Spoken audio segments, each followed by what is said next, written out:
They're calling you the Blair Twink. The Blair Twink? I don't even think you're a twink. My name's not Blair either. Like the Blair Witch from the Blair Witch Project. Oh. Why? Because Dyer Lane's being deemed the Blair Twink Project. Oh. Hell yeah.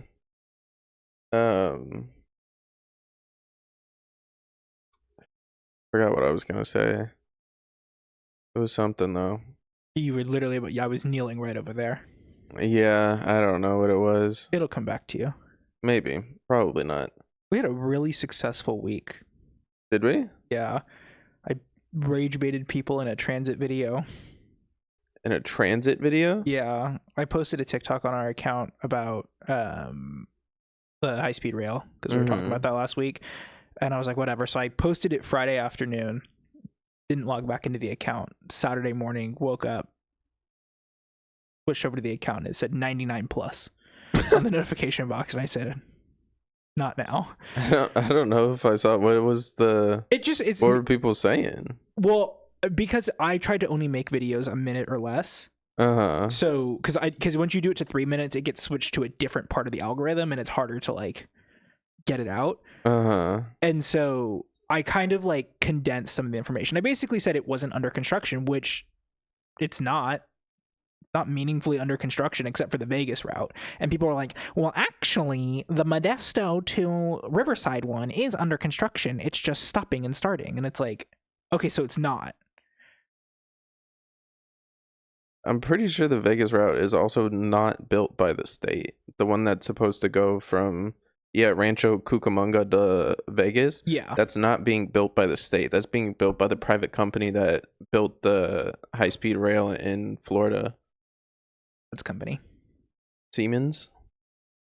It has some other name. It wasn't Siemens that built the rail in Florida. I know my dad is handling some part of the contract for it, so I don't know.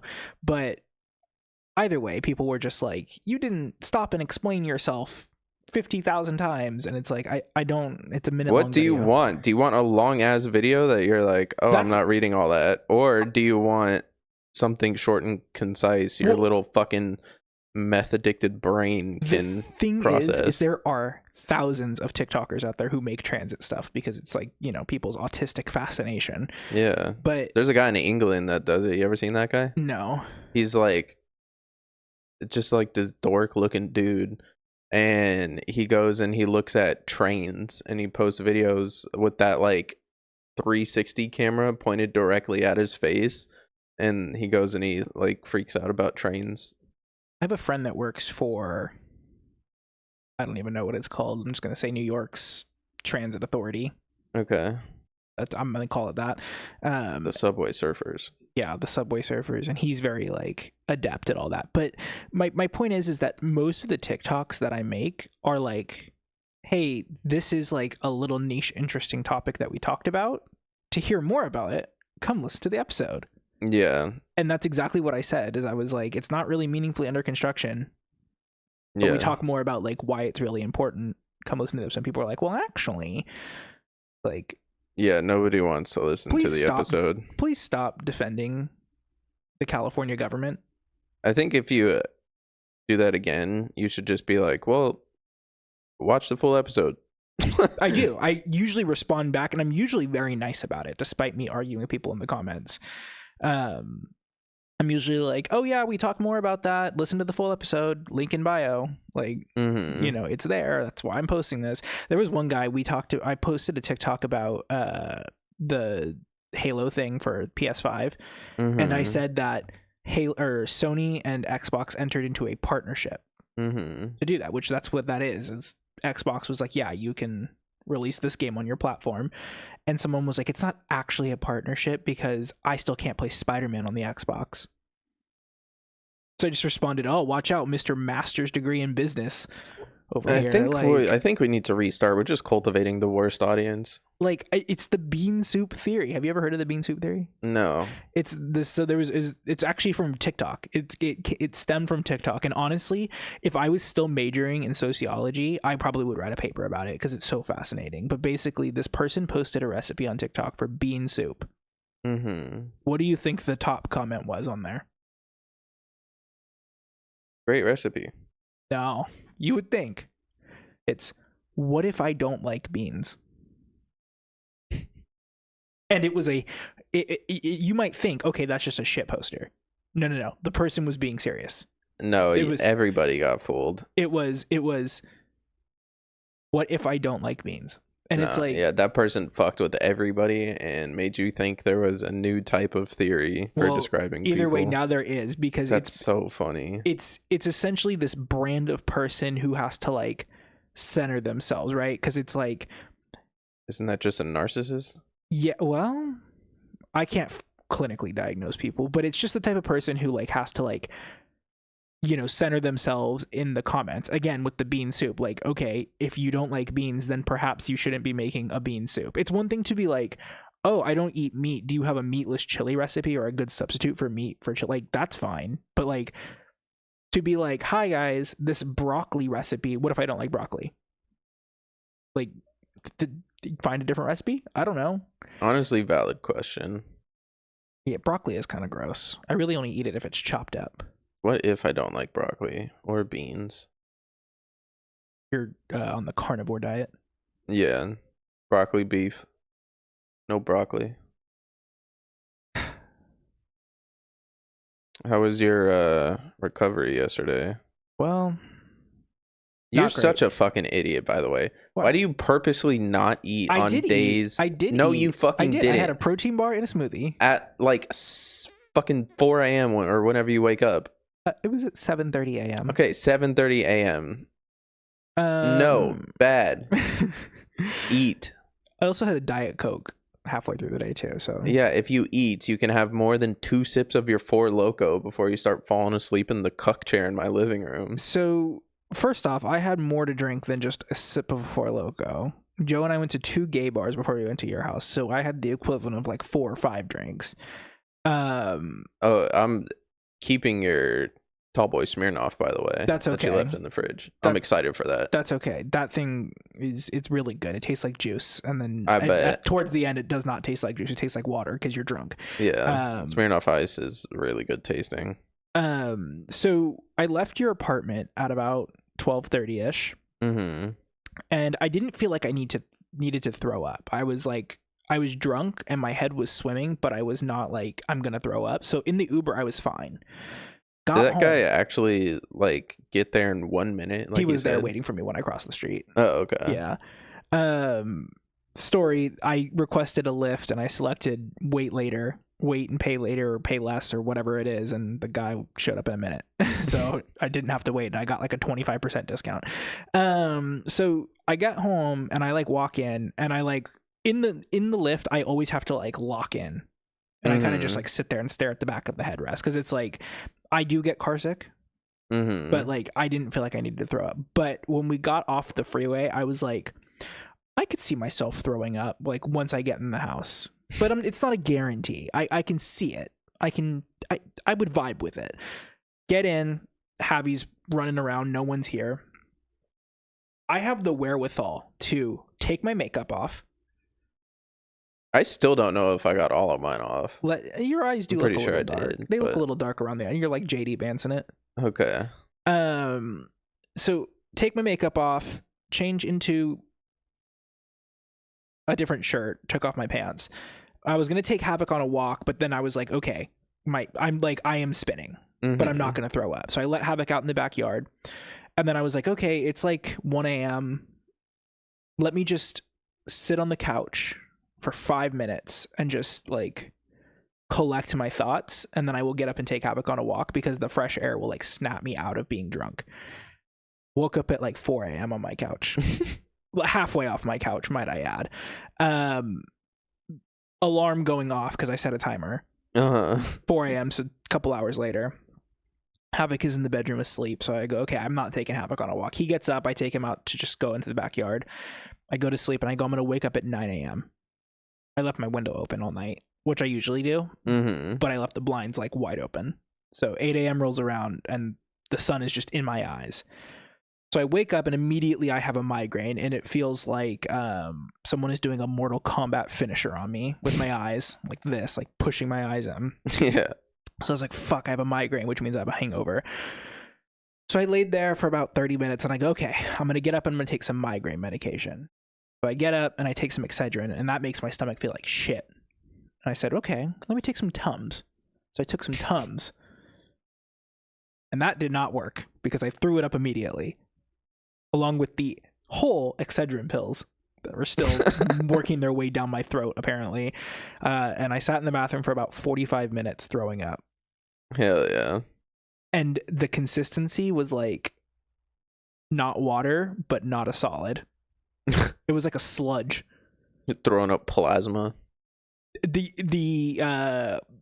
Yeah. I mean, the only like way I could describe it is the scene from Spider-Man 3 where he's like getting taken over by Venom. Yeah. It's like that was the consistency. I was like, where is this? Like, I mean, I guess I did have a whole tin of Pringles the night before. Yeah, I was kind of disappointed that you didn't offer me any of those. I gave you the pumpkins, and I thought that would suffice. I don't know why in my mind I thought that would suffice. I thought that was an equal trade-off. But yeah, so I then was like, okay, I'm going to lay here on my bathroom floor. I laid on my bathroom floor for a little bit, and then I like was like, okay, I'm good. And then I just got up and took Abic on a walk. And then I went to the gym, and that was good and bad for me because I was like dying. Dying in the fact that it took me 2.5 hours to do my 90-minute workout. And good in the fact that I think my liver reset itself. I think it expelled all the toxins out of my body. So. Hell yeah. And then I ate a whole pizza last night for dinner. First time I had like actual food in like 48 hours. Yeah, after you left, I don't remember exactly what we were doing, but we started watching Django.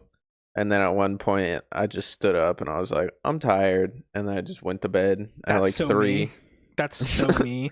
And then I woke up the next day. My head hurt a little bit. It wasn't too bad. I fucking slammed some Pedialyte and I was fine. And then the restaurant we picked up breakfast from forgot my breakfast. And so I was just eating people's scraps once they were done. So here's my thing is I was, until I got to your apartment, a very lovely type of drunk. Because what happened was we went to the first bar, and if you don't know, gay bars don't stop pouring the alcohol until the drink is like made. So if you're making like a vodka lemonade, they pour the vodka, and then once they hit like the 4, because 1, 2, 3, 4, they start pouring the lemonade, but they keep pouring the vodka until the lemonade is filled up. So the drink I had from the first bar was pretty strong, but Joe nursed his drink for like an hour. Like we were at the first bar for like an hour, and I was like, are you done yet? Can we go to like another bar? So then we went to another bar, and that bar took us like 25 minutes to get a drink. So I was like yo-yoing myself in and out of like a drunken state. And then we got to your house and everyone was like, shots. And I was like, oh, okay. Yeah, we have so much alcohol left over. We have a bottle of Hennessy and I don't know where it came from. I think that's from me. No one's drinking it here.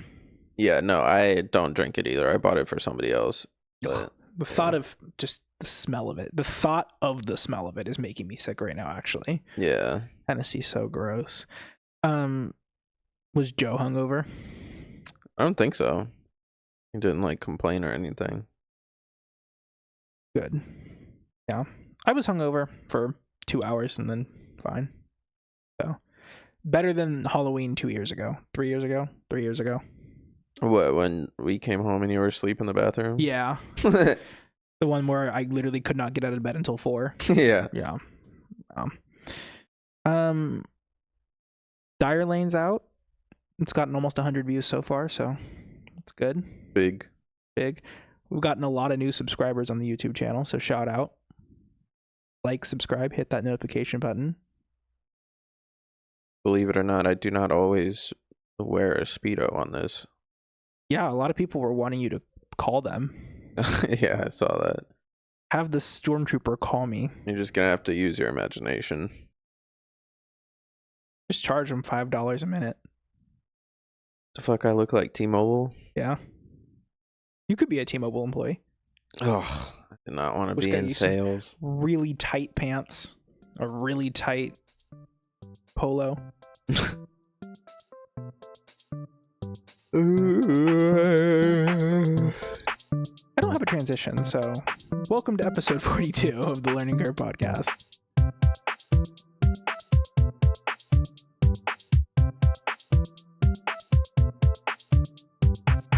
Hell yeah. 42? I thought it was 43. I don't know. 42. 41 Whatever was number Dire it is. Lane. 41 was Dire Lane. So here we are. Yeah, we have this effigy of one of the greatest actors to ever do it. Tom Cruise sitting next to us. Thomathan Cruisenald. I feel Tom Cruise cannot be his real name. Why? That's just a cool name. Yeah, people get lucky sometimes. Like, oh God, there's a rapper whose real name is like Ricardo Valentine.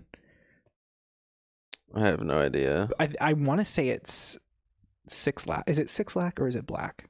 How does he like it? Black. Yeah, I think that's him. I think he's Ricardo Valentine. I would not think you knew the fucking alternate identity of rappers. So one of my niche things is knowing that. Like, did you know that one of the Migos' names is Kershink? There's another one that if you say the one that was married to Cardi B, you say his name and Cardi B's full legal name out, it sounds like a Harry Potter spell. There's fucking Jamal Demons. You know who that is? God, what was his name? What was his rap name? He did YNW Melly. His real name is Jamal Demons. It's just like Jamal Demons is a really cool name. Yeah. Like they're like Kevin Abstract, his real name is Ian Simpson. That's fine. Change your name. But like if your name is Ricardo Valentine, like come on. Ricky Valentine. Instant $1 billion album. Ricky V. Tom Cruise's full name is Thomas Cruise Mapother the fourth. Mapother? Mapother. Mapother. Maybe Mapother. I don't know. The fourth. God damn. He's a fourth. Give it up. Shame that he adopted kids instead of having real kids. Well, it's kids. Like when you go to the animal shelter and you pick out an animal and it has a name already, you can change the name. I'm sure if you adopt a baby, but I don't think I think him and Katie Holmes adopted like grown kids.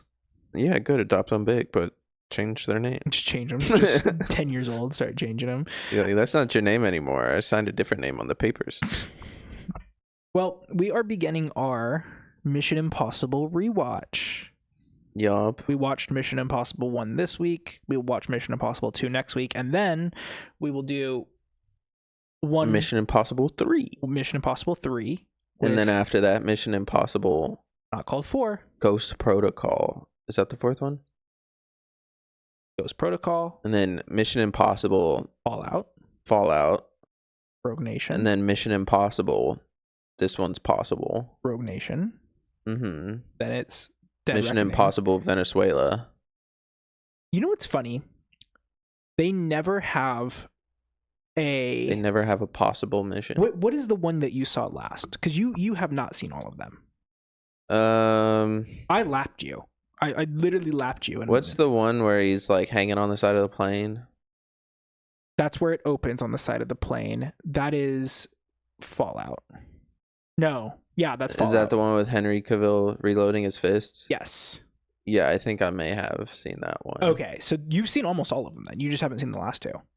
Yeah. Okay. So they never ever have a direct person of color villain franchise. It's always like some ambiguous Russian. Do you watched Arrow, right? Arrow? Yeah. Yeah. Okay, so Deathstroke, the guy who plays Deathstroke, is I'm not going to spoil it because it's a really big like spoiler, but he is a part of the antagonist team, I'll say, for the last 2. Because the actual villain of the last two, and this isn't a spoiler, this is like in the trailers and everything, is just AI. It's an AI like bot. Arrow fights AI? No. Tom Cruise fights AI. Oh, I thought we were still talking about Arrow. Oh, okay. no. Okay, so the guy who played Deathstroke in Arrow is in the last two Mission Impossible movies. Oh. He's part of the antagonist team, but I'm not going to spoil what role he plays because that will start spoiling things. Gotcha. But the actual like main villain that is marketed and is truly the villain in those two movies is just an AI. Like it's an AI bot. It's an LLM. Like it's like ChatGPT essentially is the villain. I don't want to do this anymore. Why? Because I don't know why. That just sucks. No. It's actually really good. Oh, it turns out the whole time we were fighting a computer. Let's just turn it off and then it's done. So again, without spoiling things, that's kind of like what the plan is, but they know from the very beginning, like what they're facing. It's not like, oh, we were fighting this computer the whole time. Like there's a whole team they're fighting. It's just being oversought by an AI essentially. So we'll get into that in a few months because we are only going to do one of these besides the first two once a month. We'll do it at the end of each month. So we'll do this week, next week, and then the end of this month. So we'll actually do 3 episodes this week or this month. Then December will be 4, January will be 5, February will be 6, March and April will be 7 and 8. Hell yeah. I think there's only 8. Pretty sure there's only 8. Yeah. But we watched Mission Impossible 1 because they redesigned the posters so that the eye is a 1. Oh. They like retconned it. Lovely. So I took some time this morning to like create a structure for these episodes. That way we're like staying consistent. So we'll start off with some quick facts. Then we'll talk about what we remember on our first time that we ever watched this movie. And then we'll talk about like what we think now about it. And then we'll look at reviews from Letterboxd, the Rotten Tomatoes scores. We'll give our personal ratings and then we'll rank it. Okay. Out of all the ones that we've seen. Okay. Okay, so quick facts. I forgot that this movie straight up released in the 90s. I did not know. Yeah, it's a very 90s with all the technology and shit they have. When I got into it, because so the reason that I started watching Mission Impossible was because I saw the trailer for Final Reckoning enough times in theaters, because it was like one of those trailers where it's just like Gran Turismo. Yeah, there was a Gran Turismo movie, right? So when they had the Gran Turismo trailer, that released like 7 months before the movie, and it was in every single movie. You know how they try to like genre match the trailers to the movies? Yeah. I was like seeing horror films and it was like Gran Turismo, and I was seeing action films and I'm like Gran Turismo. I was seeing like kids film and they're like Gran Turismo. So I saw it like 30 times. Same thing with Final Reckoning. And so finally it clicked and I was like, the editing on this trailer is really good. Maybe I will give this a try. And so I was like, I'll give it a try. And then I went and watched it and I was like, 1996? I for some reason thought that this franchise started in the 2010s. No, that's kind of when because if I remember right, they had Mission Impossible 1, 2, 3, and then it was kind of like done. It was like, okay, Ethan Hunt like retired or whatever. That's when they transitioned. Well, they transitioned directors for the first 4. Yeah. And we'll talk about that because that's going to go into my review. Yeah. But, and then there was like a period of time and then they were like, Mission Impossible is back. Yeah. So the reason that I thought that this movie was so much more, I guess, in terms of everything recent was because the first iPhone, Apple recreated the scene from the Black Room. Where the target was an iPhone. The target was an iPhone? Yeah. Oh, like someone had to sneak in and steal it? Oh, no. It was Tom Cruise. Oh, okay. There's like a literal ad with Tom Cruise, like recreating that scene. And the target in the Black Room is an iPhone. Yeah, I have some complaints about the Black Room. We'll talk about it. We'll get to that. So I the reason I thought that this movie was recent is because I was like, there's no way Apple was doing like a 11 or 12-year-old reference. Well, I mean, that is like a pretty iconic cinema moment. Yeah. I didn't know that. Like, and having watched all of this, and we'll get into the stunts about everything too, because I think there's like, you have to talk about the stunt of the movie. There's always like the one stunt. This is like my least favorite. I think it's cool. It's cool, but it's just like, it's not as like surprising as like or like intense as the other ones compared to what they get into. Yeah, like, so. But you got to start somewhere before you can up it. You can't start at the top. That Otherwise is true. You're just setting yourself for failure. That is true. Okay, so it released in 1996. It was directed by Brian De Palma, and I was like, that name sounds so familiar, and I felt like a real fake cinephile. It's because you watch Family Guy so much. Well, the reason that Brian De Palma sounds so familiar is because he directed Scarface and Carrie. Two of like, I just watched Scarface the other day, not for the first time, but like two of the most famous movies of all time. Yeah, I know Scarface. I've never heard of the other one. Carrie? It's a horror. So if you're not like into horror, you're probably not going to hear about it. But if you are someone who like follows either like movies really intensely or follows horror, that's like the Godfather of horror. Gotcha. Like that is like, it's not like I watched it and I particularly didn't like it. I think it just didn't resonate with me, and that's why I didn't like it. But it is one of those movies that everyone is just like, this is the best thing ever. So, you know, he also directed a movie called Raising Cain.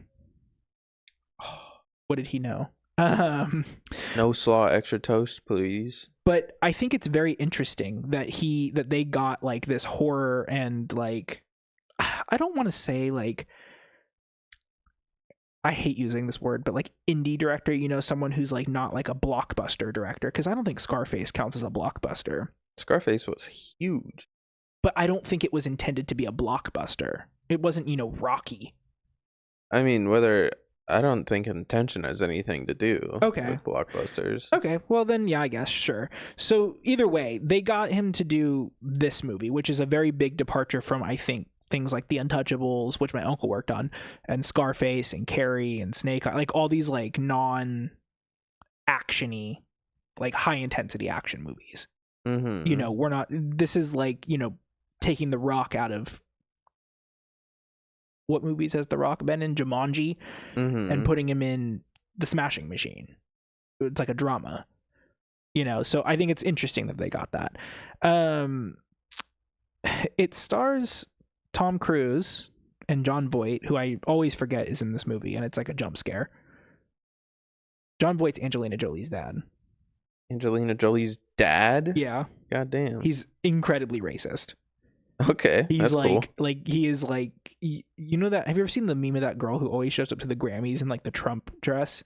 No. Oh, I forget what her name is, but she always shows up in like a MAGA dress. He's essentially like the male version of that. He's just like, I love Donald Trump. Great. And it's like, go back to acting. What are you doing? Like, but yeah, Ving Rhames is in it. This is, I think Ving Rhames is known because of Mission Impossible.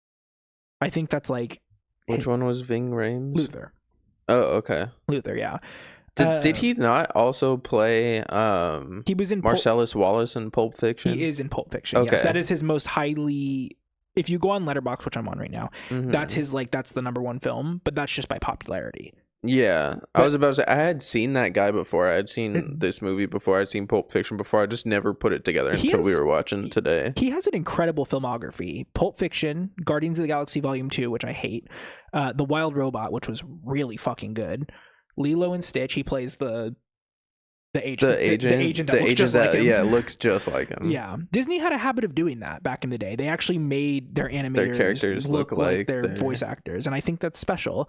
All of the Mission Impossibles, all the Mission Impossibles, because he wasn't in the reboot, the fourth one, which was Ghost Protocol, but he was in the very last part. Spoiler alert. Dawn of the Dead, which is really popular. He's apparently in the Garfield movie. He's been in 119 films, which is a lot, right? Do you want to know where I knew him from? The Garfield movie. No. The Garfield movie 2, A Tale of Two Kitties. Oh, it's the new Garfield movie, the one with Chris Pratt. That he was in. My uncle worked on both the other Garfield ones, the live action ones. No, I knew him from I Now Pronounce You Chuck and Larry. Dude, hold on. I'm just now putting pieces together.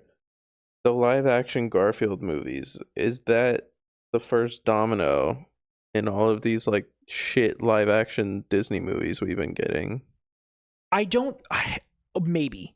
I want to say maybe, but the problem is there was a very big craze in the early 2000s of live action animal movies like Air Bud and Snow Dogs and 8 Below and the Garfield movie, like, you know, that type of shit. Scooby-Doo. But Scooby-Doo was good. What came first, the Scooby-Doo movie or the Garfield movie? It has to be Scooby-Doo. Let's check. But the thing is, 2002 for Scooby-Doo. Yeah, the Garfield movie definitely came after that. Garfield was 2004. Yeah. But here's the thing. The Scooby-Doo movie and Scooby-Doo 2 Monsters Unleashed, good movies. Objectively really, really great fucking movies. Like, they leaned into it. And that's the problem, is a lot of movies don't lean into the absurdity of it. Yeah. That's what they did, is they made it a joke. And I think that's funny. But other than that, a bunch of these other people in the movie, like the main characters, like Claire, the person who plays Kittredge, they have like other roles, but they're not like prolific, you know? Yeah. So it's very interesting. This is a very small cast. You can tell that this movie was not like, I don't want to say they didn't have faith in it, but I definitely think they erred on the side of caution. Yeah. When making it. Am I tripping, or does Tom Cruise write the new Mission Impossibles? I know he produces them. So that's kind of what a producer does. Is they are kind of you know, when you're like work at like a corporate job and the team who does the job knows how to do the job, and then you get someone like a district manager come in who's never worked the cash register a day in their life. And they're like, well, this is how we're going to do things from now on. Yeah. That's like what a producer does. But Tom Cruise is like, knows what he's doing. Yeah. So I imagine he didn't like produce this one, but I want to know if he like started writing the newer ones. I don't think he wrote them. What I know what happened is he handpicked Christopher McQuarrie, who is the director of the last 4. So Brad Bird directed Rogue Nation, which was the Burj Khalifa one. He also directed The Incredibles and Ratatouille, so it was like insane filmography, right? Like, he also directed The Iron Giant, so like just nuclear bomb all after over the place, nuclear bombs. He's in director jail right now, unfortunately. Why? Because of The Incredibles 2. Oh, did people not like it?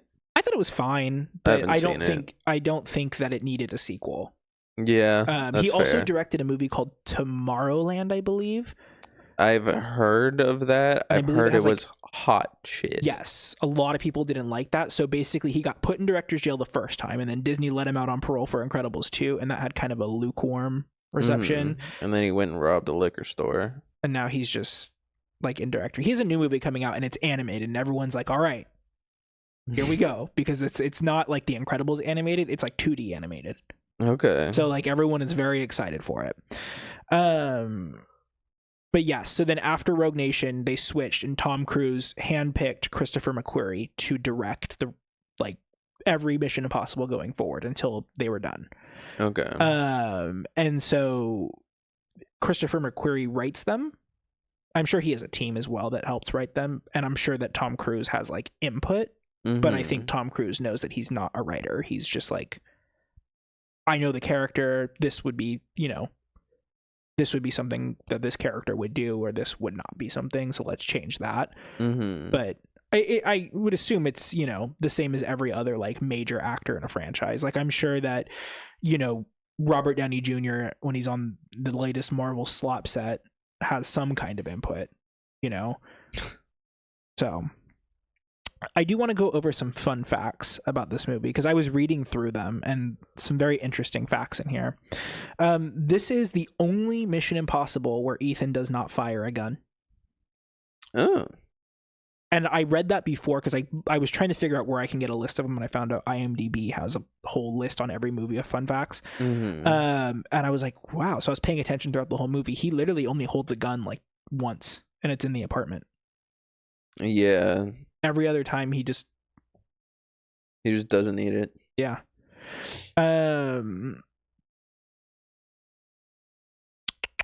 What? I wonder if there's like some graph that you can do where it's like the amount of times Tom Cruise holds a gun in Mission Impossible and like the amount of gun violence in the country. Like, do you think they're closely correlated? No, I think they're oppositely correlated, because I honestly could not tell you. Like, I there's not a single memorable scene of Tom Cruise with a gun in my mind. Interesting. Even in the most recent one, the final battle, he holds a gun. I won't spoil it for you. He holds a gun when they enter like the lair at the end of the movie, and then he and one of the people in the lair, one of the antagonists, leave the lair in planes and did not fire a single shot. And then the entire like last 45 minutes of the movie, he does not come anywhere near a gun. Like, so I don't even think he holds a gun. Oh, maybe he does fire a gun once or twice in that movie, but for like the majority of the movie, he doesn't. Like, I don't have any memorable scenes of him with a gun in my mind. Like, every other good scene in this franchise is just him doing cool shit. Apparently when they were filming the drop scene from the ceiling, because that was real, that was the stunt that he did, they kept hitting him on the floor. They kept slamming him right into the floor, and he had to put coins in his shoes for balance. Interesting.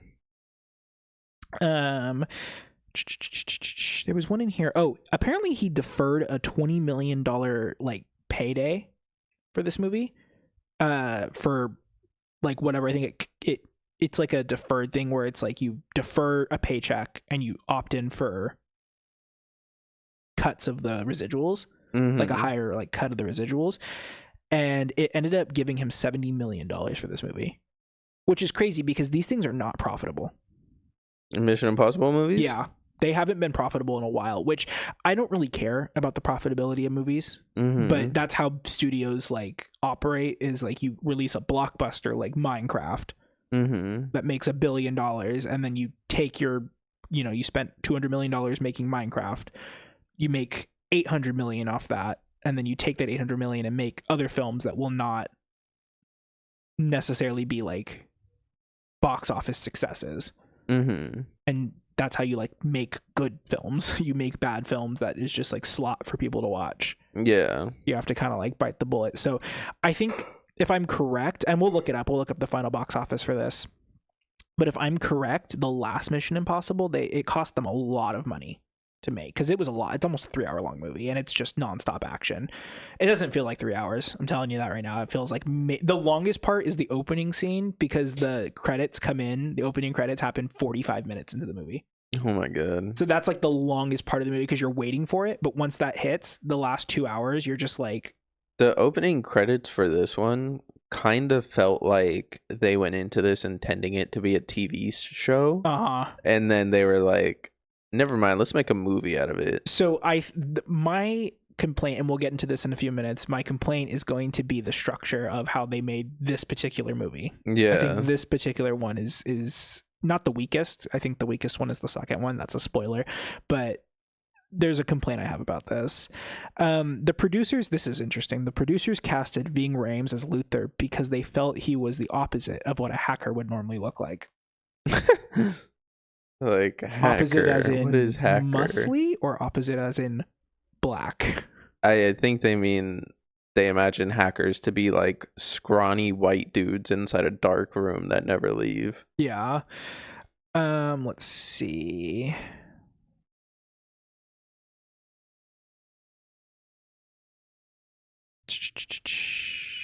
Apparently, they used the 007 stage to film that last sequence with the train. The 007 stage? Yeah, there's like a 007 stage where they film all the movies for 007. What are you talking about? Because Paramount owns both. James Bond, well, they did. Paramount at the time owned James Bond and Mission Impossible. Yeah, but why are they on a stage? It's like a sound stage, like a hangar. Oh. Like, when you see, I thought they would be like outside.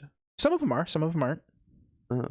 But like if you need like a really intricate like set that like moves, you're going to need to do something inside unless you're going to throw Tom Cruise on a train, which likely if they shot this movie today, I don't know if he would get on top of a fucking high-speed train. I think he would. I mean, he hung from a biplane. That's so much safer than standing on top of a high-speed train. He hung on a moving plane. Still safer than the train.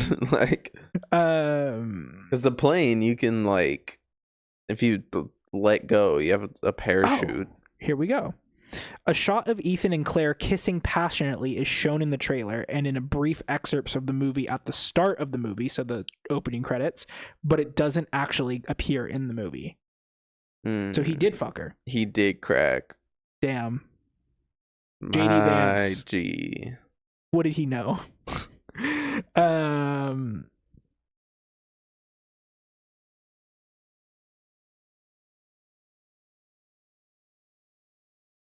was like, throughout the movie, kind of from the opening scene where they're trying to get the like name from that dude in the fake hotel room.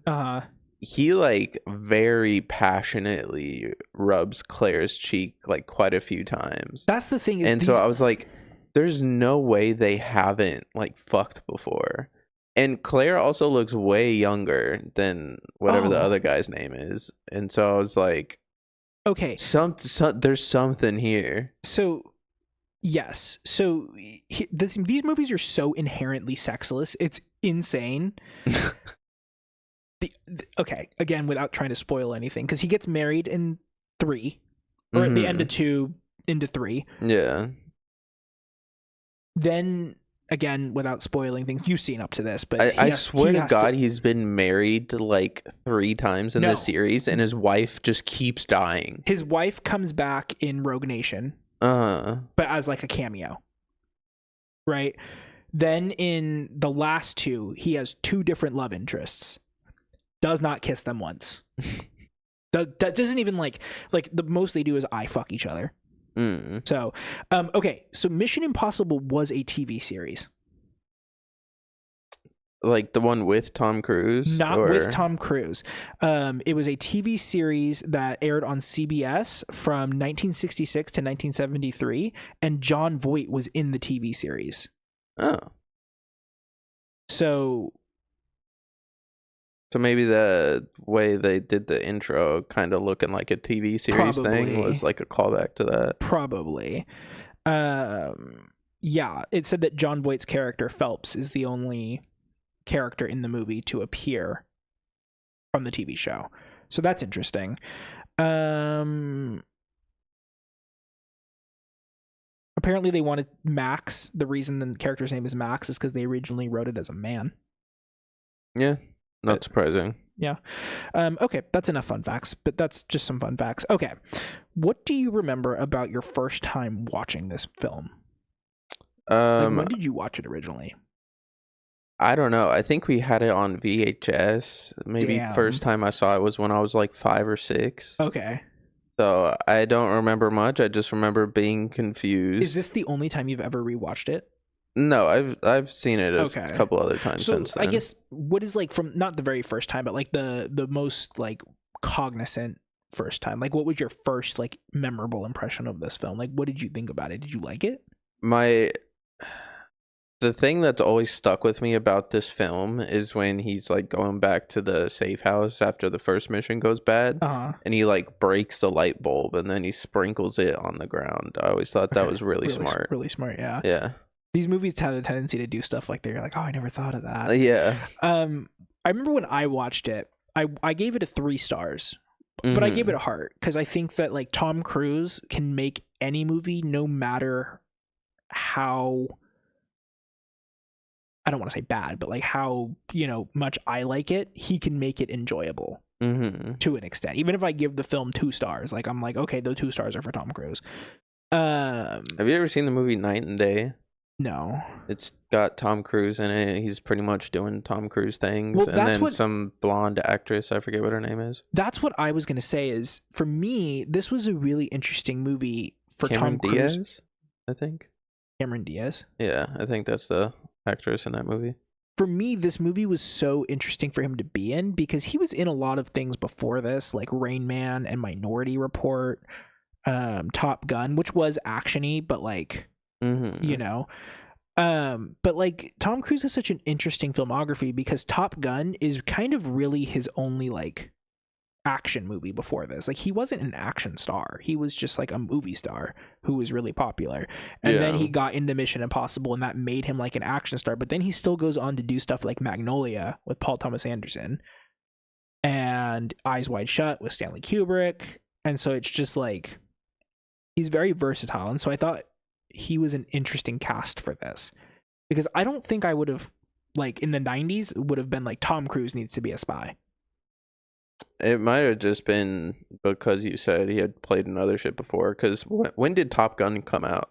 80s. I think it was 86. Oh, 86? Oh, yeah. 86, and this was in 96? Yep, 10 years later. Okay. So well, I don't know. Maybe he is just prolific enough after Top Gun. I think he was definitely a huge movie star. I mean, he was a household A-list name in the 90s. Yeah, and that's probably just why they casted him. It would just kind of be like, there's certain roles for certain actors that I just wouldn't be like, this is like, you know, something that they should be in. Like if you were to throw, I don't know, like it's almost kind of like Robert Pattinson as Batman, right? Like it's just not a role that you would really like see him as, and then you watch it and you're like, well, this was clearly the only right choice. Yeah, like, you know, so it's like looking back on it, I think it was great, but it just was a really weird thing.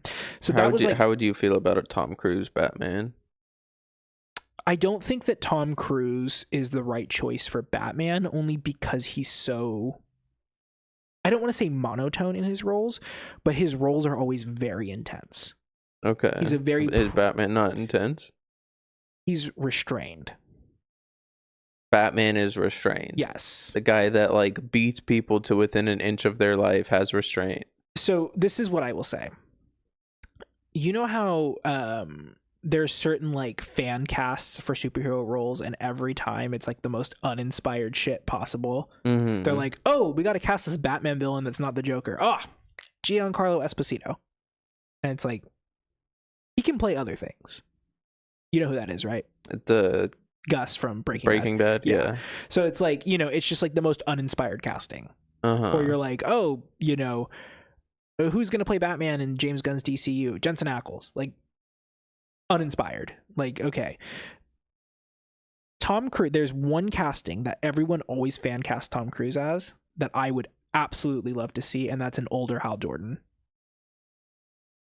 They're doing that in the new Lantern. The Green Lantern fucking sucks, though. So that's the whole thing. So they're doing a new Lantern series, and it's going to focus on Jon Stewart, who's the black Green Lantern. But Hal Jordan's going to be in it, but he's going to be older. He's going to be like in his 50s. And when they announced that, I was like, it has to be Tom Cruise. Like, it has to be. Because Hal Jordan's kind of like a pilot and like a dick. And I think Tom Cruise could do that very well. He could also have done Flash back in the day. I think he would have made a good Flash back in like the 90s. Now, obviously not, but like, there's that. He could have been a good Shazam. I even think he could have been a good Cyclops for X-Men. Cyclops? Yeah. Is Cyclops always black or no? No, I'm talking about Tom Cruise. Yeah, I know. Cyclops is not black. Cyclops is white. The dude from Teen Titans? No, in X-Men. Oh. Who are you? Are you talking about Cyborg? Probably. Cyborg and Teen Titans, yes. Yeah. No, I'm talking about Cyclops from X-Men. Oh. Like, he would have made a good Cyclops. Like, you have to kind of, like, he's a hothead. Like, he can play hothead roles. And Ethan is inherently, like, hot-headed and, like, impatient, and, like, he goes out and just does stuff because he thinks he knows, you know? So I do think that this was a very interesting choice, but it was one of those interesting choices that paid off. Yeah. Like, a lot. So my first time watching this, I was like, this is a good movie, but I don't think this is, like, anything special for me. In fact, I remember tweeting after the second Mission Impossible, I was like, does anyone know when these movies get good? Like, I'm a little confused here. Everyone says these movies are great, and then I watched the first one's good. Out of the three, I remember one being my favorite. the first one is definitely, I would say it's a good movie, but I don't think I was like, I went into it expecting like I'm going to be obsessed with this, and I didn't come out of it like that. And then I watched the second one and I was like, I'm definitely not obsessed. And then I watched the third one and I said, I think I get it now. That was probably Philip Seymour Hoffman's doing though. Okay, so now we'll go to the rewatch. When did Benji come in? Is he in 2? I think he's in 2. Let's take a look. Okay, thank God. I have them all up. Oh, he's so sad he's not in the first one. Oh, maybe not. Benji not coming until 3? I don't think Benji comes in until 4. No. He has to be in 3. Okay, hold on. I'm looking. Am I 3? Oh, no, yeah, he's in 3. Okay. Yeah. Okay. So for this rewatch, let's go through our positives and our negatives. So like what was a selling point? What was a breaking point? We'll go one for one. So you give a positive, I'll give a positive. And then positives, like what's your top one? My top one?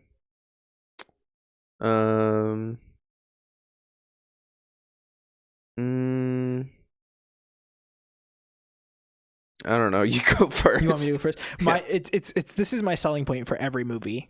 Luther. He's just like the coolest guy ever. Yeah. Like, he's just so cool. Like even the fact that he's not in Fallout Rogue Nation. Rogue Nation.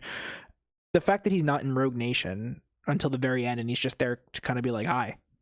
I'm here. Like that scene was like so cool. They're just like eating breakfast and it's like, hell yeah, Luther. Yeah. I do like how Ethan Hunt will just kind of do things, or he'll behave in a certain way that you're like, oh yeah, that's what a spy would do, without having to explicitly be like, I'm doing this because. Yeah. And it's not anything that's like super confusing either. Well, I mean, it was for me when I was a kid, but like when he unscrews the fucking thing on the phone to put the piece in there and then closes it back up, you're like, oh, he's trying to like secure the line. He needs to contact his like headquarters type shit. That is okay. I think on my first watch, for me, that was a downside. Because I was like, they don't explain anything in this movie. They just jump right into it. Like, you have to be in the know. I fucking hate when movies explain shit like that. And then I thought about it and I was like, I think that they just trust the audience. Yeah. And I think we just need to just go along with it. Yeah, just figure it out for yourself. Well, and that's the whole thing is... Or don't think about it too hard. There's a formula to these movies. And part of that formula is like that reveal at the very end of like, okay, we did this. Like we said we were going to do this, but we actually did this. Yeah. And that's like what I didn't understand at first. I would say another positive for me. I think this is probably, barring the last movie, the most pretty Mission Impossible. Okay. Like the way it's shot, like the camera is so like cocked half the time, and like that opening scene on the bridge with all the like the weird fog that makes you horny and get stabbed. The weird fog that makes you horny. Yeah. The one where they're like on the building, like right when they exit after the guy gets crushed by the elevator. Uh-huh. And they're like against the wall pretending to kiss. Oh. But like when she's like walking through the blue fog, like yeah, it's just pretty. Like it's a very pretty movie and it's shot on film. I mean, there was no digital back then, but still, it's like it was just really like the way they shot it. The scene of him dropping down was really cool. The way they like, you know, the camera angles. I like that like a good quarter of the movie's in first person for some reason. Yeah. They really threw a lot of different techniques at this and I think it paid off. Yeah. That doesn't really happen again until the last movie. I think the last movie is very stylistic, but I like the slow-mo shot of Tom Cruise like jumping out of the restaurant, so like exaggerated. It's very 90s. Yeah. If I remember correctly, they don't do that a lot in the newer ones. There are like other like cheesy things that they do. That's another kind of selling point to me, is this was very clearly meant to be like a direct competitor to James Bond. Yeah. Like this was like, hey, let's do an American version of James Bond. And I think they leaned into the like the gum the exploding gum. Like, that's so ridiculous. Like, why? Like, you know, Yeah. they wouldn't do that. They didn't do anything like that in the last two movies at all, except for the fact that I think in the last like 4 movies they have at least 1 to 2 nukes that are about to go off in each movie, and Luther's just like, I got it. Like, not a big deal. I will say the thing about the gum that I don't like is they're just like start showing you this gum. Half of it is red and half of it is green, and they're like red light, green light, and it's like, okay, so the green I use to make blow up, the red I use to like freeze or stop it from blowing up, and he's like, no, pinch them together and the whole thing explodes. I'm like, so what's the red light then? Like, if that's the green light, what's the red light? Why is it red light, green light? Like, yeah, again, they don't explain things.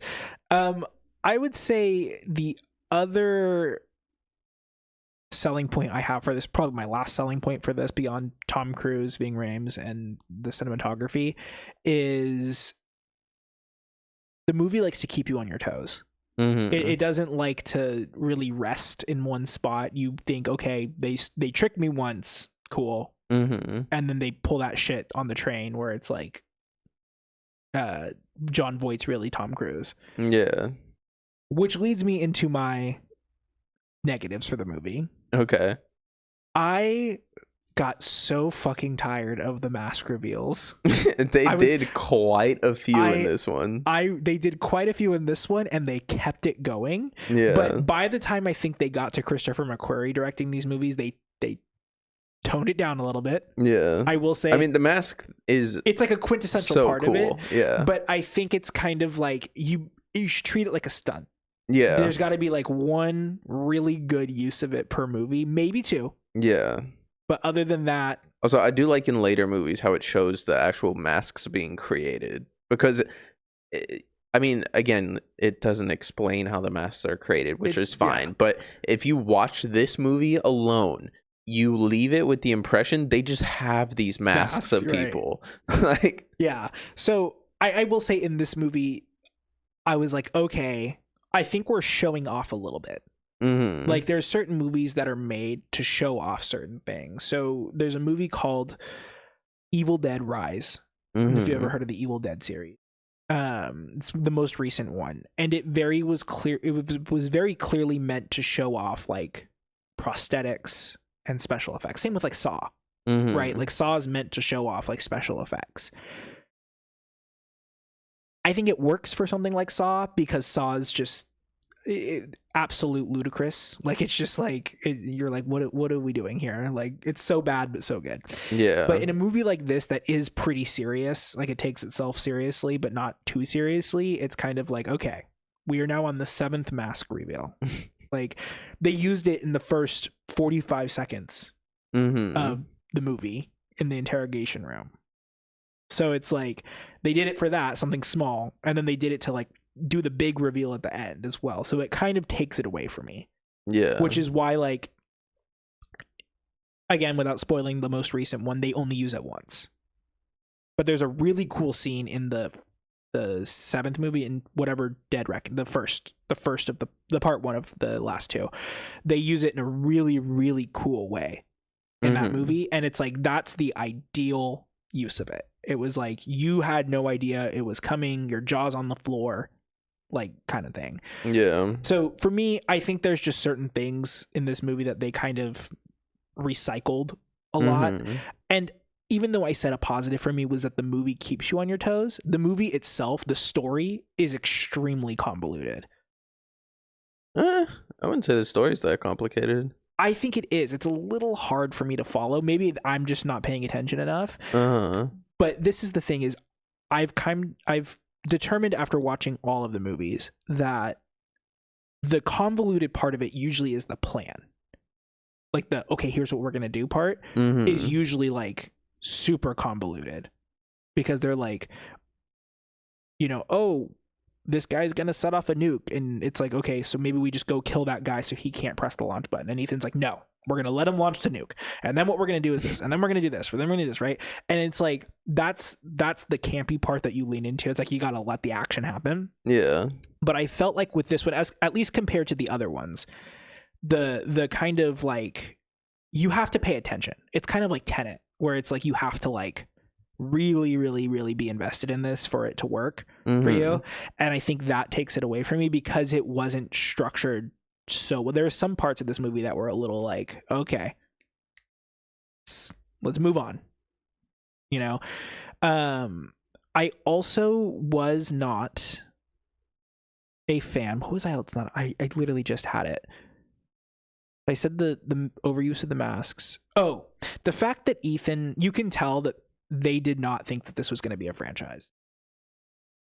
That this was, they were making it, and they were like, this is going to be a movie that we're making, and if it goes somewhere, it goes somewhere. If it doesn't, it doesn't. Because Ethan is like, it's not the Ethan that I know. Yeah, he's a complete, and we'll talk about that for the second one, because in the beginning of 2, it's just a completely different guy. Yeah, like it's still Tom Cruise, but he's just a completely different personality. Like they had to rewrite that character, and you can tell that they did not know where they wanted to take this movie when they were writing it, and I think that's very apparent in the movie. I do think it's unfair for me to be like, well, I'm knocking a star off for that, but I am, because I'm looking at the series as a whole. What are your negatives? The way they use the fucking computers in this fucking movie. Like, first of all, he immediately gets disavowed and declared a traitor after his mission fails, right? He goes back to his safe house, which shouldn't be safe anymore, and just logs in. Just logs in. Like, why are his login credentials not revoked? Why can he still access things? And then he types in the word internet access, and then it pulls up like a search bar. Fine, whatever. He types in the word job, and there are 0 results. He types in the word Bible, and there's like 50,000. It's like, there's too many to show you all of them. And then he starts going to random fucking websites from this list of Bible websites that pops up, and he just types in a chapter and a verse number, and it just auto-generates an email with like some weird ass mail at job 314. Like, no .com, no .net, nothing. And then his email address gets just created. It just creates this email address for him called job314@mail. It's just backwards of the other one. And then he just types in like, hey, it's fucked up. And then he types in the Bible verse, and then he's like, it's really fucked up. I need to meet you. Like, what is the syntax of these emails? I will say it is cool how when he presses send, it like it has a stamp on it, and then it like, woo. I think that this is that whole scenario is a product of the time that this movie was made in, because even he does it like 4 times throughout the movie too. He's always typing on that fucking computer, and it takes so long. He's like typing for like 10 minutes, and he just types like a message. It's like, hi, can we meet? Yeah. Like, I don't know if you noticed this, but Luther was doing something on a computer. He needed to type the word access, and he probably pressed twice as many keys as there are letters. It's because you just need like the sounds. And it's like I think this is a product of the 90s, just because back in 1996 the internet was not like a widely available thing. Like, I remember even when I was like 9 or 10, like the internet was not used for like widely. I understand it was used different back then, but it wasn't used like that. No, it definitely wasn't. But I think it's like it was separated from enough people that like the filmmakers were basically like, we don't need to make this realistic. Like, this is by far someone explodes off of a helicopter onto a train in this movie. Like, it's just one of those things. And I'm not really one to be like nitpicky about like certain things, but it's like there is a line. There is a line of like realism versus like the whole like, I'm hacking the mainframe and they're like just typing a bunch of random key smashes or whatever. That's fine. Like, you got to convey that, but don't make him write an essay for a short 200 character message. Like, also, another complaint I have, right? This is in relation to the computer thing. He's typing at the computer. He's like hella tired because his mission failed, and he's like stressed out or whatever. And then he hears the glass break that he like grabbed a light bulb, he sprinkled it in the hallway. He hears the glass break.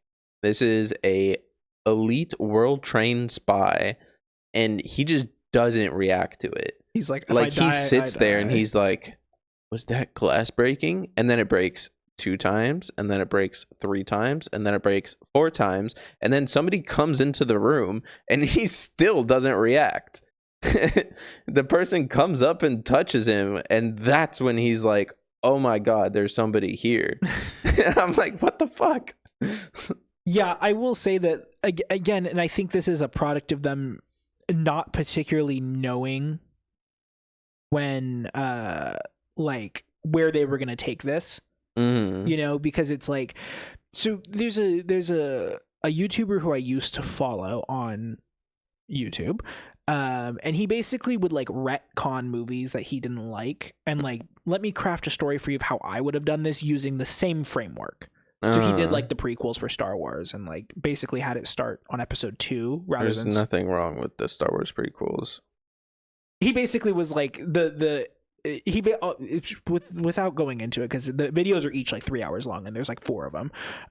He basically was like, the Clone Wars series should have been 3 movies and it should have 100% of the time had Anakin on screen. Like, that's it. But either way, he used to do this, and one of the things that he talked about was Batman v Superman.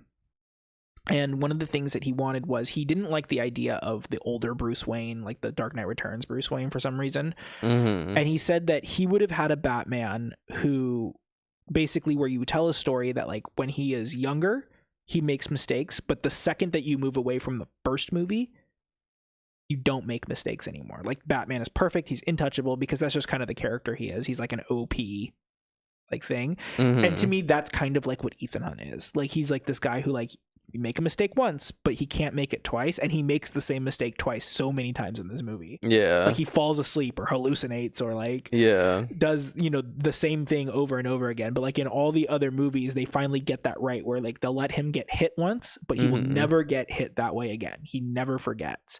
And so that's another downside for me on this movie, is, to me, Ethan kind of just felt like a guy. In this movie, he didn't feel like, yes, obviously he was the main character, and yes, Tom Cruise was playing him, but like, he was just part of a team. The movie was not like, Tom Cruise is Ethan Hunt. It's just like, here's a Mission Impossible movie with Jon Voight, who was in the original series, and then Tom Cruise, who's like an A+ celebrity. And that's another funny thing, is like, this movie was like, we're gonna kill everyone that is not getting paid a lot of money. If we have to have you on set and we're paying you millions of dollars, you're working every day. The thing, you can like explain away him not reacting or like making the same mistakes multiple times by saying like, oh, he lost his team, he's stressed out, he's anxious, but that immediately falls apart when you realize this is not the first mission he has been on. He is a seasoned spy. Right, and that's the thing, is these movies like drop you into the middle of everything. And it's like, he's not a rookie. Like, he was chosen for the Prague mission for a reason. Well, obviously it was the whole mole thing, but like, in his mind, in the narrative that they crafted before the twist, he was chosen for that mission. He was a handpick because he was really good. And they actually, it's really funny, in the last one, in Final Reckoning, they actually do a callback to that. They talk about how you get chosen for the IMF, which another thing I hate about this fucking series is the IMF is just the Impossible Mission Force. It's like, such a good name. It's so stupid that I have to like it, but it's like, in my mind, IMF is International Monetary Fund. And so I'm like, well, CIA is copyrighted, so you can't use that. They talk about the CIA in these movies. They're just like a branch of the CIA. It's very interesting. One question I've always had about these movies is like, whenever they receive their mission, it's always your mission. Should you choose to accept it? Can you not? What happens when somebody says no? Like in this one, motherfucker is like on the plane. Well, I mean, I guess it happens twice on the plane, and he like receives this message. This message is, this is the 90s, so it takes a while to put a video together on actual tape. It is custom catered to the person watching it because they say his name multiple times throughout it. They show his name on the screen. So if someone says no, it's not like you can just show somebody else the same one. You have to pre-make all of these films, probably one for each agent, just in case. Like, what happens if somebody says no? Does the mission just not happen? That's the whole thing I think about the IMF, and I think that's translated very well into the actual storylines themselves. The IMF is built on this like foundation of everything has to go right. Yeah. Because if it doesn't, we're fucked. The whole world falls apart if the person receiving the message is like, I don't know, I don't really like India this time of year. Yeah. And like, that's it. Movie's over. And that's how a lot of them, that's how the last movie is like, they set it up so that like they go to confront the whole AI thing. And again, I'm not going to spoil it, but Ethan, they're like, okay, we'll just do this. And Ethan's like, no, we have to do this convoluted ass thing that if one thing goes wrong, we are so beyond screwed that like the entire world is going to blow up. Yeah. Like, so I do like the campiness of that. I like that it's like, you know, ridiculous and fun, but yeah, okay. My final complaint I want to talk about. The CGI helicopter was just fucking atrocious. That's not what I want to talk about though. You got to imagine this was only 4 years after whatever the Phantom Menace was. Yeah. So the fucking CIA black room or whatever where their mainframe is, so dumb. Dude, I would hate working in that room because that dude that works there goes like in and out of the room 7 times in the like 20 minutes. And he's just like, things on screen. I'm gonna go read the paper. Yeah, he's I'm like, gonna go throw up. Yeah, he like types a sentence on a computer and he's like, break time. Goes to the break room for 2 minutes, comes back in, types another sentence. I got a shit. Leaves, comes back. Oh man, I forgot something out there. Leaves, comes back. It's such an insane process to go through. Without spoiling it, they do a callback to the fact that Ethan broke into that room in the last one, and they're like, "Yeah, the famous Ethan Hunt who broke into the CIA Black Vault," and it's like, what? Like, it was not this great like masterminded thing. It's just two-factor authentication in person. I understand wanting to keep that room secure. If you want to have the information on that computer secure when nobody is in there, make it a skiff. Just fucking disable power to the computer when the countermeasures are on. Yeah. Countermeasures on, no power to the computer. Countermeasures off, power to the computer. And there you go. He can't steal the fucking list. We've progressed so far. Like, it's such a... They have lasers over the fucking vents. Okay. Yeah, and there's just rats running around in there. You telling me a rat can just walk on this laser and then all of a sudden the CIA headquarters are on lockdown? They got no idea what triggered it because they're not gonna fucking climb up into the vents and check. Like, fucking insane. Like, okay. And the sound sensor is the craziest part. The temperature sensor is the craziest part because, like, why is it if it goes from 72 to 73? How about 72 to 72.1? Yeah. Like, how about the second anything is not exactly as we left it? Yeah. The CIA blows up. What if I fucking rip a fucking fat steamy fart before I leave that room and my fart cloud's just hanging in there? Is the whole CIA gonna go on lockdown? Yeah. It's ridiculous. I'm going to raise the temperature of that room by being in it by myself. It kind of seems like the writers were like, okay, this is what we're going to do. Like, they knew for sure that they wanted the lasers on the vent. Yeah. Right? And then they were like, as they were doing it, they were like, okay, so what would be a countermeasure that would complicate this? Yeah. Rather than do that before and then have to like work their way through it. Yeah. Okay, let's get into the reviews on this. So I'm going to read the Rotten Tomatoes consensus because Letterboxd doesn't do like a consensus review. Mm-hmm. And then we're going to read some Letterboxd reviews, just a few. We'll read like a positive, a negative, and a mid. Okay. Okay. So the critic consensus for Mission Impossible on Rotten Tomatoes is full of special effects. Brian De Palma's update of Mission Impossible has a lot of sweeping spectacle, but the plot is sometimes overly convoluted. Agree or disagree? Yeah, I'd agree. think the plot, but that's the thing, is the plot being convoluted is like the point of these movies. Like that is the selling point, if you will. Okay, let's read a 5-star review from this movie.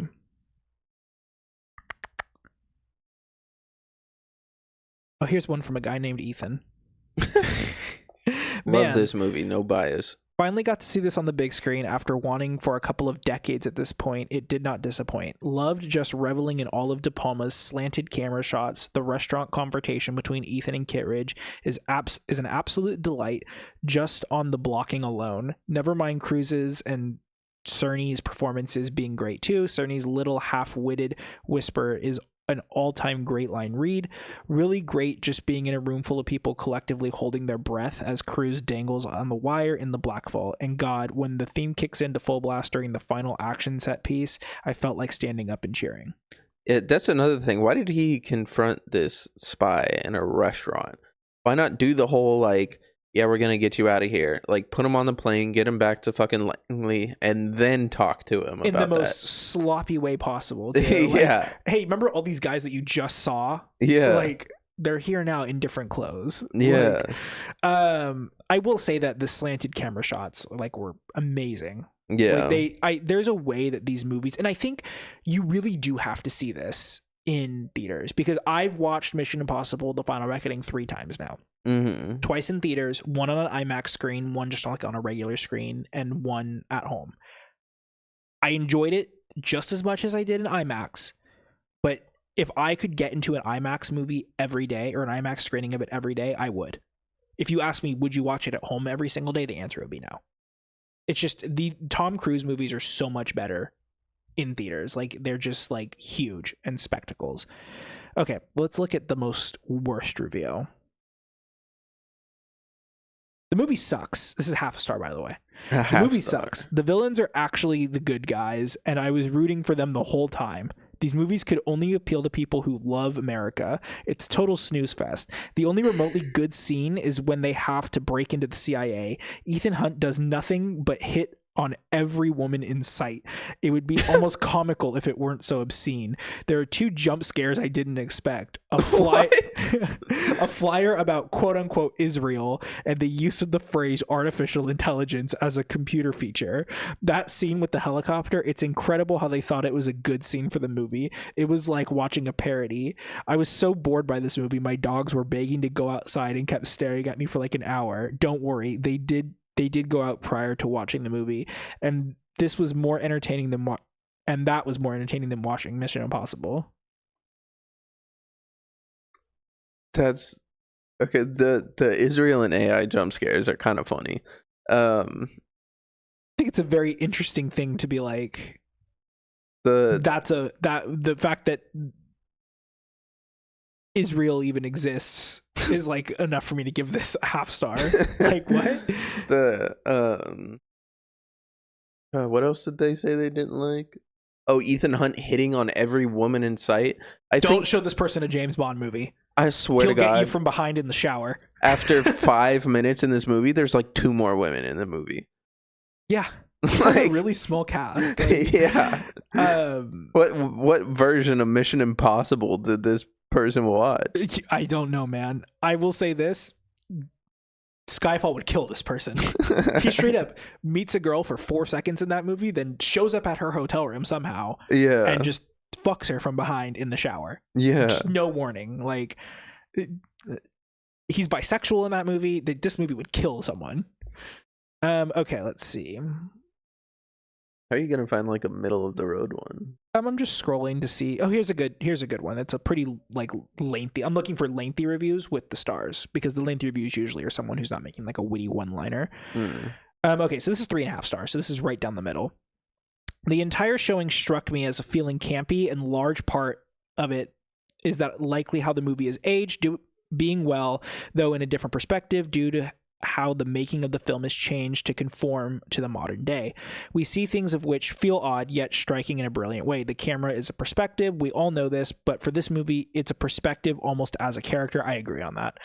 The positioning of the camera inflicts emotions in an odd and wonderful way. The camera is ironic, building juxtaposition and oddity. God, we got a film major in the room. Juxtaposition and oddities in perception as in writing. The cameras show us the characters in rare yet impactful points of view images. The items in the film are blocked best as they can be, though the sheer elevation of the filmic experience, I've never heard of that word, filmic experience, okay, is unquestionable as the camera is blocked to perfection alongside things being recorded. It's impressive and odd and different from most movies I've seen. Colors are not intense with plain grade, though the movie still works with the spectacle and environments and lighting it is located in. Even when the plot events of such absurd complexity and layering, or even with that, it makes my head spin as I hit the rewind button and the characters appearing out of seemingly nowhere. The sheer beauty and precise and motivated camera motions and the plain fun of ridiculousness. It's easily a movie which could be considered a classic, no matter what the word classic means to you.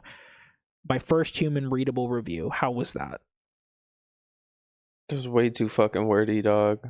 I know, just for a 3.5-star movie too. Yeah. But I do agree. I think the camera played a really big role in this. Like, I'm gonna be honest, I do not notice that shit when I'm watching a movie. Okay, you should pay attention to it because there's this new trend. I gotta watch the movie.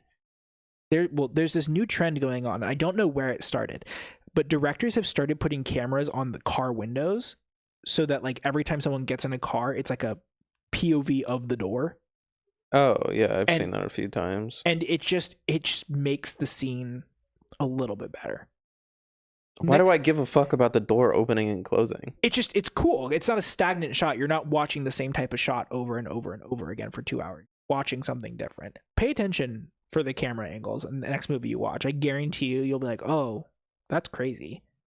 I probably will just check out. We don't and just watch the movie. You know what's funny? I think we're the perfect people to do this because I'm someone who's like really, really in love with movies, and you're like someone who's like starting to like actually get into movies finally, which is really I just great. watch movies on my phone while I work. Don't tell me that. Don't tell him. Don't tell him that.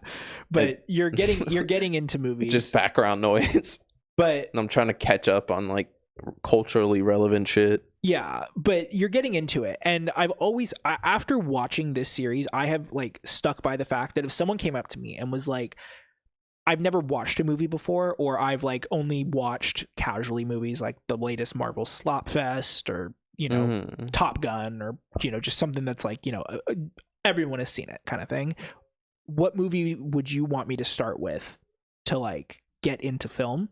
I would actually say Mission Impossible. Because I think it's this really fine line between like technique and passion and blockbuster. I would say Transformers, Revenge of the Fallen.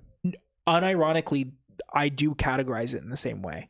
Because I think that like, this is how movies should be made. Look at all the explosions and big robots. It's not just that. It's like Michael Bay is very passionate about films. Is he a great director? Jury's out on that. I like the Transformers films.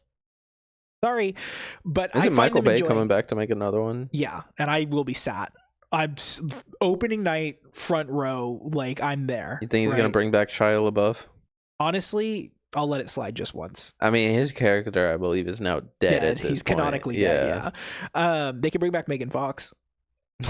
But my point is that like it's engaging to the audience. Like the movie itself is like a blockbuster, so it's engaging. But the people behind the movie are so passionate. Like Tom Cruise is so passionate about movies. Yeah. And so it's like it opens the door. And Tom Cruise has this thing of he works with certain people and then brings them into other projects. I mean, look at Philip Seymour Hoffman. He's the villain of Mission Impossible 3. The only reason Philip Seymour Hoffman was in MI3 is because they were in Magnolia together. So he like has a habit of like hopping around movies. And so if you're someone who's like, oh, I just really like Tom Cruise, then you're going to go watch Magnolia, and then you're going to fall in love with PTA, or you're going to go watch Eyes Wide Shut and discover Stanley Kubrick, who I fucking hate. But if you're someone who likes Stanley Kubrick, then you'll find Stanley Kubrick. But it's like it's a good introduction to like technique, but it's palatable.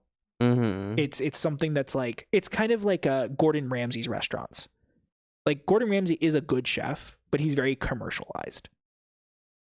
You know, so you go to Hell's Kitchen, yes, you're eating at like a fine dining restaurant, but you're not eating at the French Laundry. You're not eating a tasting course, but you're still eating like a really good cut of steak that's actually prepared with care. You're not eating at the Outback Steakhouse or Texas Roadhouse where it's just microwaved.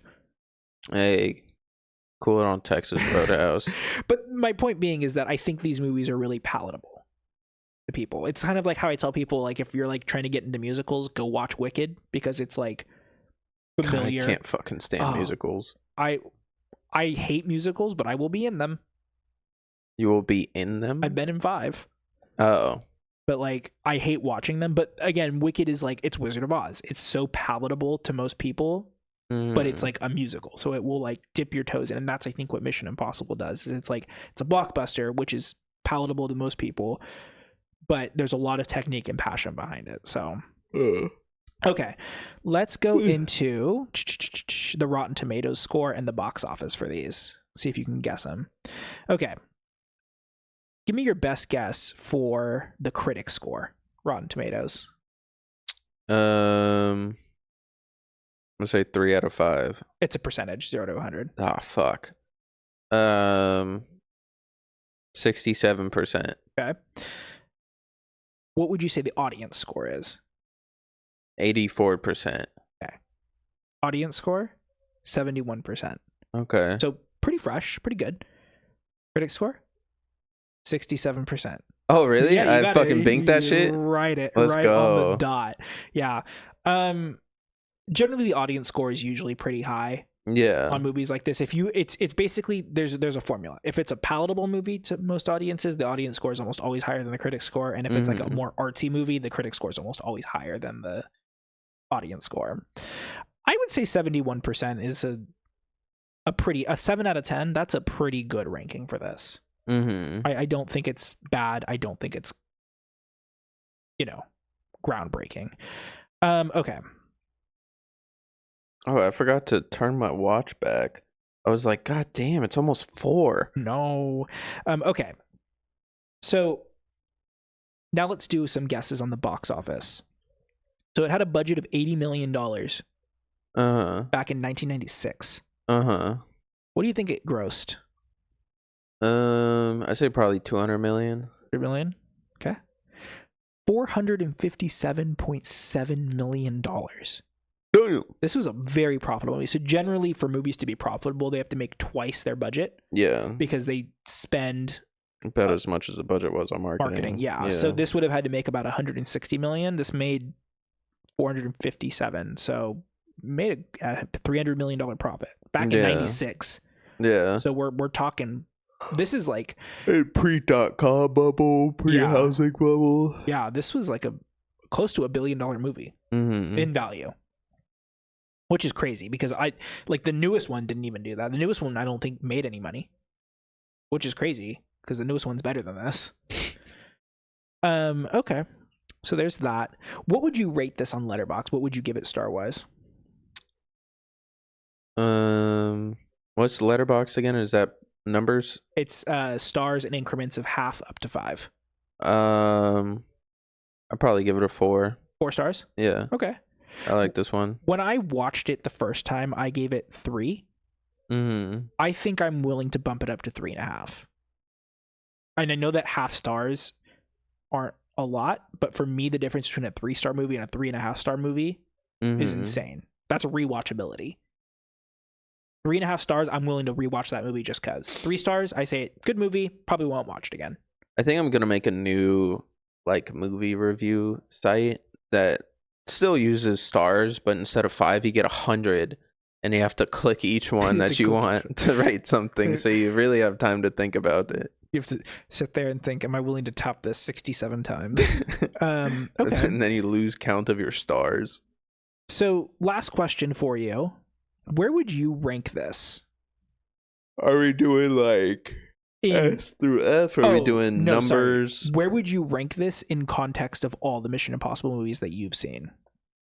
So let me read them all out to you. How many are there? Just give me the total number. Okay, hold on. Pulling it up.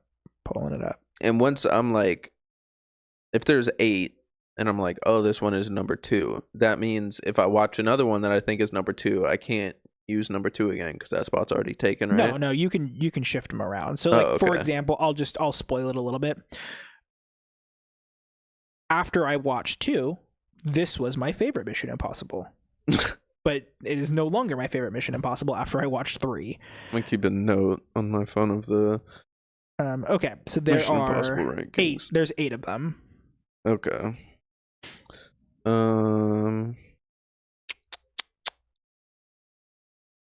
Honestly, I'm not gonna lie, I'd probably put this at number 1. You want to put this at number 1 of the ones you've seen? Yeah. And you've seen through 6. Yeah. Okay. There's really no wrong way. There's only one wrong way to rank these movies. What's that? That's putting 2 at the top. Any other way, really, honestly, to me, when you rank Mission Impossible movies, it's just a personality test. It just tells me what you like and what you don't like. Okay. Like, it's like they're all good. I could arrange these in a million different ways, except 2 will always be at the bottom for me. Which is a shame because it's a John Woo movie. This, I currently have it at second to last because I am of the opinion that these movies got better, -2, with every single movie. That I enjoyed each one more and more and more and more until we got to Fallout, which I currently have as number 2, and I have Dead Reckoning, which is part 1 of the finale, as number 4. So I said Dead Reckoning got worse, but I have a feeling that when we watch them back to back, I'm gonna change my mind because I watched Dead Reckoning like a month and a half before I watched Final Reckoning, and wait, it goes Dead Reckoning then Final Reckoning. So Dead Reckoning ends on, I won't say a cliffhanger, but kind of like a Infinity War kind of ending. Like it's like there is a conclusion, but it's not like the full story is not concluded, but it's not like it just cuts to black. Yeah. Kind of thing. So to me, I felt like the story was unfinished and I felt like it was an unnatural break. But after seeing Final Reckoning, I think I'm probably going to bump it up, but I need to watch it again to like give it an honest shot to be bumped up. But for this one, I will say it is number 7 out of 8. But that doesn't mean it's bad by any stretch of the imagination. I think it's a really good movie. Okay. So, yeah, that's Mission Impossible. What do you think about Mission Impossible?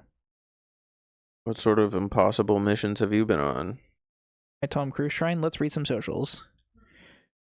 Did you ever remember what you needed to tell me or no? When we started the episode? Oh, no. Okay, cool. I gotta make sure we tick our boxes off.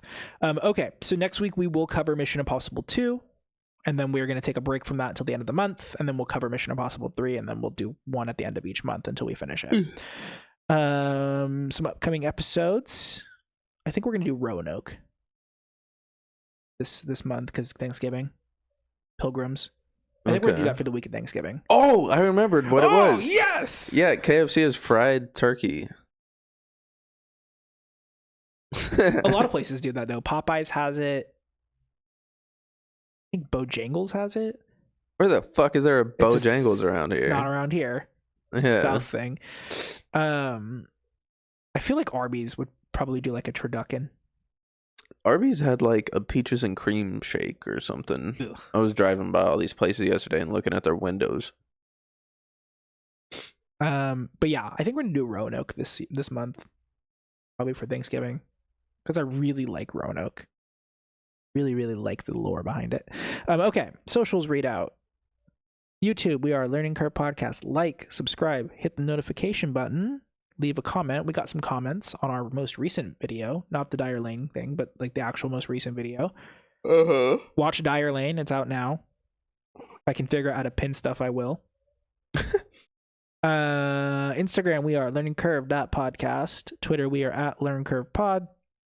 Bluesky, we are learningcurvepod.bsky.social. TikTok, we are Learning Curve Podcast. Come argue with me in the comments. I'll do it. I will snap back at you.